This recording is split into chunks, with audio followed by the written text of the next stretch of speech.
So this is the second video in a series on a lecture I made on sequences for my Calculus 2 class.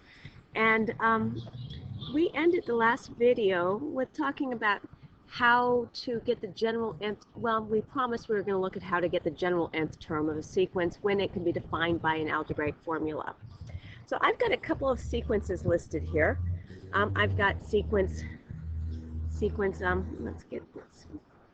1 here, right? Sequence 2, sequence 3, and sequence 4. And these all have patterns. They all have patterns that can be defined algebraically, which is even nicer. Not just patterns, but patterns that we can define algebraically. And I just realized I want to put it over here. So we want to find a formula for the general nth term. Let's just start with n equal 1 in all of these. Okay, we'll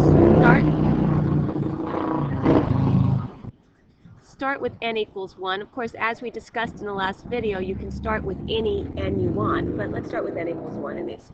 Okay, so the first thing we have to do when we're doing this is figure out what the pattern is. So let's see. Well, that 0 is a little bit odd, but let's look at the other ones. It looks like I'm going through all the evens at the top, right? And I'm going through all the odds at the bottom.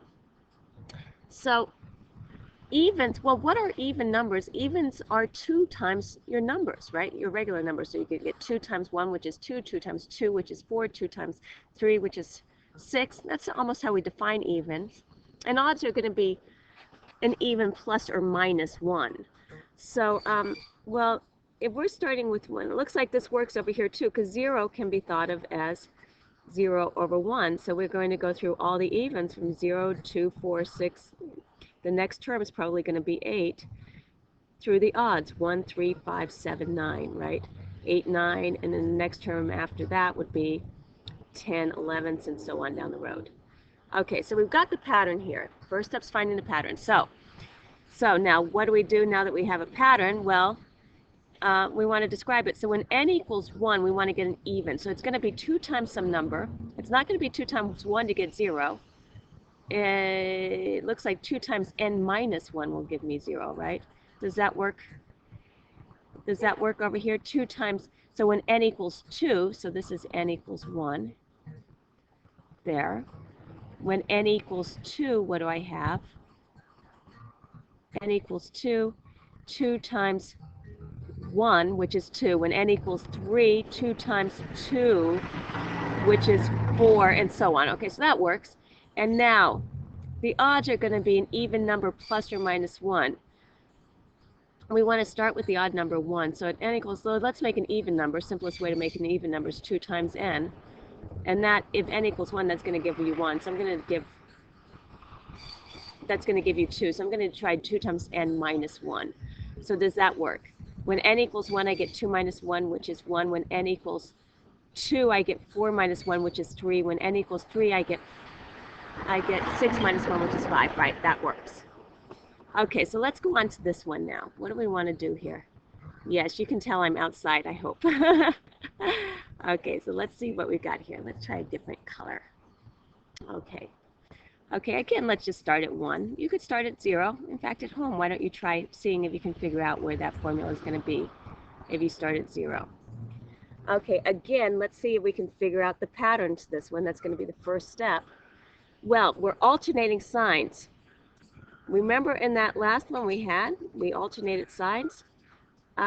We had some alternating signs. Yeah, that works. So it was -1 to a power that allowed us to alternate signs, right? Because -1 raised to an even power is negative, and I mean it's +1, and -1 raised to an odd power is -1, and that's exactly what we need. So let's alternate. So we're alternating signs. So if I continue on, I'm going to get a positive, and then the next one's going to be negative.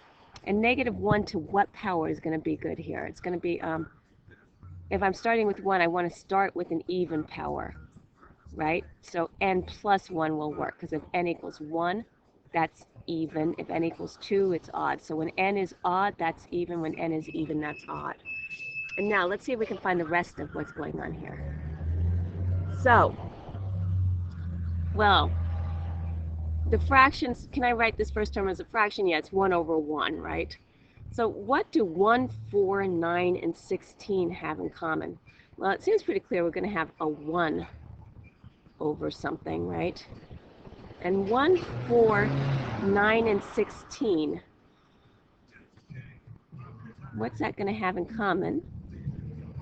Yeah, you're right. They're squares, right? They're perfect squares. 1 squared, 2 squared, 3 squared, 4 squared. The next one's going to be 5 squared. The next one's going to be 6 squared. The next one's going to be 7 squared. The next one's going to be 8 squared, and so on. Okay, so this is 1 squared. It looks like n squared works here, right? Oh, I want to get that pink again. N squared is what we need. Okay, now, and that does it. Okay, so now let's look at this other one. Let's see, I'll go back to blue here. Okay, this is an interesting one. You might remember from the last video we had a sequence that was alternating that we found the general nth term for, and it was algebraic. One way of thinking about this other one here is as a piecewise defined. Obviously the pattern is here, right? The next term is going to be 1, and then the next one's going to be 5, and then 1, and then 5, and then 1. So one thing we could do is think of the general nth term an as a piecewise defined function. N is equal to 1 or 5, depending on whether n is even or odd, right? And, well, if we're starting with n equals 1, we want it to be 1 when n is odd, and 5 if n is even. Okay, so that's one approach to it. But we got a more interesting thing. We can think of this as, well, the thing in the middle, it looks like 3 is right in the middle of 1 and 5, right? We can think of this as 3 minus 2 and 3 plus 2. And if we think of it that way, well, lo and behold, we can write it as 3 plus either plus 2 or minus 2. So negative 1 to a power times 2. And what power? If I'm starting with 1, I want it to be an odd power, right? Because I want to subtract 2 if I'm starting at n equals 1. And so that's going to be 3 minus 2, 3 plus 2, right? So 3 minus 2 is 1, 3 plus 2 is 5, 3 minus 2 is 1, 3 plus 2 is 5. Yep, that's exactly it. And then finally this last one, let's take a look at that. See if we can find a pattern. Okay, again we have fractions here. And what are the fractions? Well, looks like I've got perfect squares in the numerator, but they're not sequential perfect squares. Like I'm missing 4 and 16 and everything, right? So it's what, 1 squared, 3 squared, 5 squared, 7 squared, 9 squared. What is the next one going to be here? It's going to be 11 squared, right? We're taking the odd number squared. Okay, next one's going to be 13 squared, and so on down the line. Okay, and what's happening in the bottom? What do 1, 2, 6, 4, 120 have in common? You know, we're multiplying by next higher integers, so it looks like 1 times 2, 2 times 3 is 6, 6 times 4 is 24, 24 times 5 is 120. So this is going to be 120 times 6. 120 times 6, which is 720, right? And this is going to be 720 times 7, whatever that happens to be. So how do we describe that? It almost seems like a recursively defined function, and we haven't even dealt with recursively defined functions yet. So how do we deal with this one? Well, obviously the numerator is going to be odd squared. So how do we get the odd? It's going to be an even plus or minus 1, right? So even 2n, if I'm starting with n equals 1, then I want 2n is going to be 2, and I want to start with a 1 over here, so I'm going to have 2n minus 1 squared. So now when n equals 1, I get 1 squared. When n equals 2, I get 3 squared. When n equals 3, I get 5 squared, and so on. Now, you might have to think about what we dealt with in the last video where each consecutive one we multiplied by the next higher number. Well, give you a moment. What was it? It was factorial. That's exactly it. So this here was 2 factorial. This is now 3 factorial. This here was 4 factorial, 5 factorial, and so on down the road. So what is that factorial?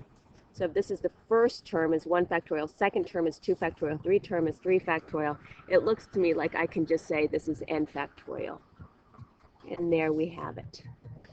Okay, so yet to come, dealing a little bit with recursively defined sequences, and then looking at limits of sequences. Okay, bye.